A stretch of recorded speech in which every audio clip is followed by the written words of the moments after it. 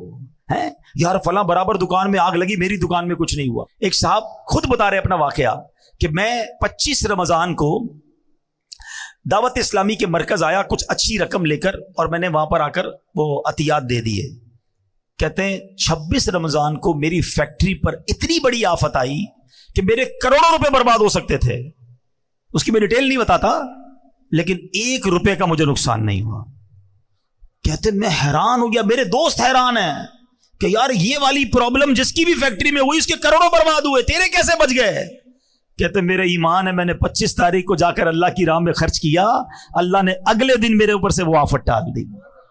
ہاں یہ آنکھوں سے دیکھتا ہے بندہ کہ ہم اللہ کی راہ میں خرچ کرتے رہا کریں. سبحان اللہ. اب آئیے میرے پیارے اسلامی بھائیوں، ایک اور واقعہ سناتا ہوں، مزید ایمان جو ہے وہ تازہ ہو جائے کہ بزرگان دین کیسا اپنے دل کے اندر جو ہے وہ یقین رکھتے تھے اور کس طرح اللہ کی راہ میں خرچ کرتے تھے. اپنے دور کے ابدال ابو جعفر بن خطاب رحمت اللہ تعالی فرماتے ہیں، میرے دروازے پہ ایک سائل نے صدا لگائی.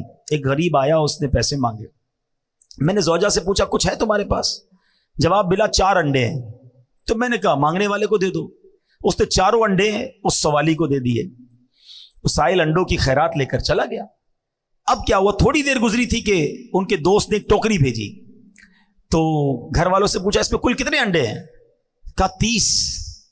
کہ تم نے تو فقیر کو 4 انڈے دیے تھے، یہ 30 کس حساب سے آئے؟ یقین دیکھیں کہ 1 کے 10 کا وعدہ ہے، ہم نے دیے 4 ہیں اللہ کی راہ میں، 30 کیسے آئے؟ تو کہتی ہے 30 انڈے پورے ہیں، 10 انڈے ٹوٹے ہوئے ہیں. تو حضرت علامہ یافعی یمنی کہتے ہیں کہ یہ تو بتاؤ کہ تم نے جو دیے تھے اس میں کیا پوزیشن تھی؟ تو کہا حضور مسئلہ یہ ہے کہ میں نے جو 4 انڈے دیے تھے نا وہ 3 پورے تھے، 1 ٹوٹا ہوا تھا. تو 1 ٹوٹے ہوئے کے بدلے 10 ٹوٹے ہوئے آئے ہیں، اور 3 سالم دیے تو اس کے بدلے 30 آئے ہیں. ہاں جیسا دو گے نا، پھٹے ہوئے کپڑے دینے صدقے میں، بچا ہوا کھانا دینا ہے. موزے میں سوراخ ہو گیا تو فقیر یاد آیا ہے، گھر کی ماسی کب یاد آئی کہ کھانا بچ گیا اب پھکے گا تو چلو اس کو کھلا دو. یہ نہ کیا کرو، جیسا دو گے ویسا ملٹی پلائی ہوگا. جو خوشی سے دے گا نا، مزے کی بات بتاؤں، گھر والے میں گھر میں ملازم ہوا کرے نا، ابھی رمضان آ رہا ہے، یقین کریں گھر میں ملازم ہیں یا اور کوئی رشتہ دار ہے نا، آپ کا افطاری تیار ہو جائے نا، پہلے اچھی افطاری نکال کر اپنے ملازمین کو کھلا دیں، کم نہیں ہوگا، تمہارا کچھ نہیں جائے گا. ایسا ہی جو آپ کے بچوں نے کھانا ہے نا، وہ کسی 4 کو نہیں کھلائیں، 1 کو کھلا دیں، مگر ایسا کھلاؤ جیسے تم اپنے بچوں کو کھلاتے ہو. پھر دیکھو کیسی برکت آئے گی، کیسا ملٹی پلائی ہوگا. خوشی سے دو نا. یہی مسئلہ ہمارا فطرے میں چل رہا ہے، سالوں سال سے چل رہا ہے. مجھے تو فارمولہ ہی آج تک سمجھ نہیں آیا ہے.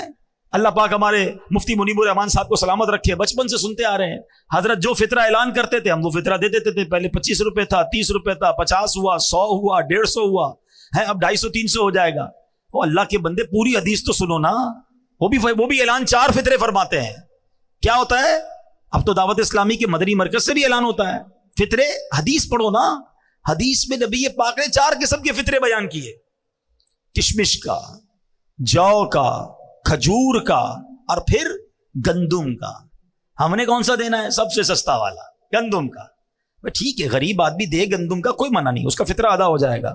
مگر جس کو روز افطار میں اجوا کھجور چاہیے، سموسے بھی چاہیے، اس کو شربت بھی چاہیے، VIP کھانا چاہیے، اور فطرہ دیتے وقت سب سے سستا والا، اپنے دل سے پوچھو نا یہ میں ٹھیک کر رہا ہوں؟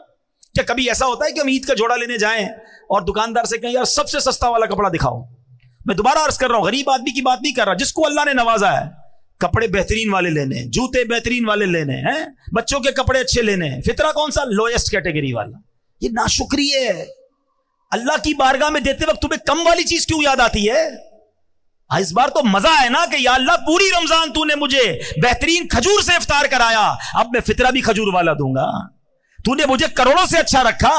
اچھا میرے اور آپ کے پیسے اللہ کو تھوڑی جا رہے ہیں، اللہ کو ضرورت بھی نہیں ہے، یہ یاد رکھنا. ہاں ادھر دل دیکھا جاتا ہے کہ یہ بندہ مجھ سے محبت کرتا ہے یا مال سے محبت کرتا ہے. جب میری باری آتی ہے تو سب سے گھٹیا مال یاد آتا ہے. ہمارا مائنڈ سیٹ تو اتنا عجیب ہے پیارے اسلامی بھائیوں.